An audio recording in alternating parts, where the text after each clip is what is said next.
जोहार नमस्कार। आपने मां देखा था IVN 24 आसाम नोटिस सच और अन्याय के हर खबर से जुड़ल रहे खातिर, दिन भर के हर खबर से अपडेट रहे खातिर हमारे यूट्यूब चैनल के लाइक कमेंट शेयर जरूर करें।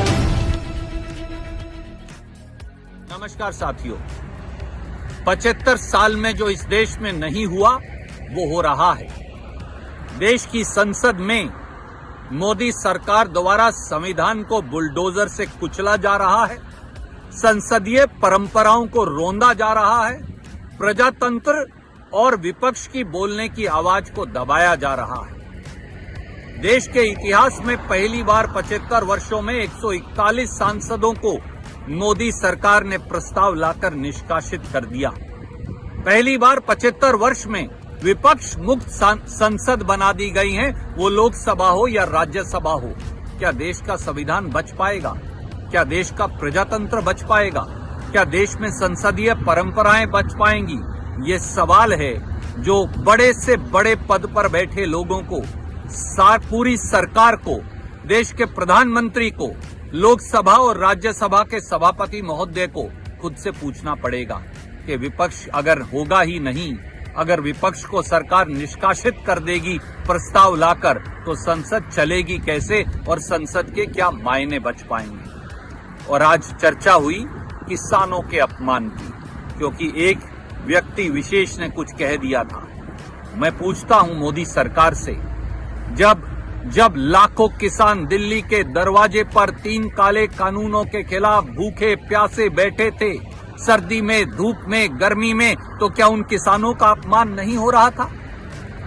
जब 700 किसान दिल्ली के दरवाजे पर 3 काले कानूनों के खिलाफ मर गए थे, शहीद हो गए थे, तो क्या उन किसानों का अपमान नहीं हुआ था? जब भारतीय जनता पार्टी के नेता हम किसानों को उग्रवादी, नक्सलवादी और एंटी सोशल एलिमेंट कह रहे थे, तो क्या तब किसानों का अपमान नहीं हुआ था? जब किसानों की पहलवान बेटियां जो भारत के तिरंगे को ऊपर करती हैं, जो मेडल लेकर आती हैं देश के लिए, जब भारतीय जनता पार्टी की सरकार देश की संसद के बाहर दिल्ली पुलिस से उन्हें घिसटवाकर पिटवा रही थी, तो तब किसानों और उनकी बेटियों का अपमान क्या नहीं हुआ था? जब देश की सेना में सेवा करने वाले किसान के बेटे, हमारे जवान 1 रैंक 1 पेंशन मांग रहे थे और 14 अगस्त की शाम को उन्हें संसद के बाहर दिल्ली पुलिस द्वारा घिसटवाया गया था, तो तब किसानों का अपमान नहीं हुआ था?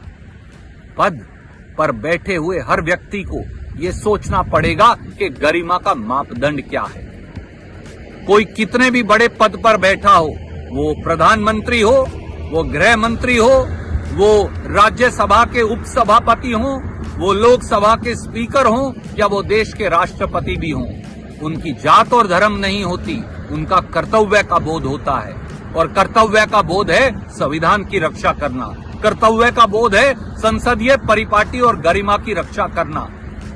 जब किसान को भारतीय जनता पार्टी की नीतियां मारती हैं, तो आवाज उठाना देश के हर नागरिक का कर्तव्य है। मैं केवल इतना कहूंगा, 141 सांसदों को निकालकर देश की संसद नहीं चल सकती, देश की संसदीय परंपराएं नहीं चल सकती, उनकी परिपाटी का निर्वहन नहीं हो सकता, संविधान के अनुरूप संसद नहीं चल सकती। आज संविधान पर हमला बोला गया है मोदी सरकार द्वारा, आज देश की संसद की शुचिता पर हमला बोला गया है मोदी सरकार द्वारा। आज तानाशाही का आलम यह है कि प्रजातंत्र का दिन दहाड़े गला घोटा जा रहा है। इसलिए हमारा कर्तव्य है संघर्ष करना, हर तरीके से संघर्ष करना, संसद से सड़क तक संघर्ष करना। और जान लें, मोदी सरकार प्रस्ताव पारित करके वो विपक्ष का और इस देश के लोगों के हौसले को कम नहीं कर सकते। हमारा संघर्ष जारी रहेगा, क्योंकि यही संविधान की मांग है, यही प्रजातंत्र की परिपाटी है और यही भारतीयता की पहचान है। जय हिंद। जोहार नमस्कार। आपने मन देख रहा था IVN 24 आसाम नोटिस सच और अन्याय के हर खबर से जुड़ल रहे खातिर हमारा यूट्यूब चैनल के लाइक कमेंट शेयर करें।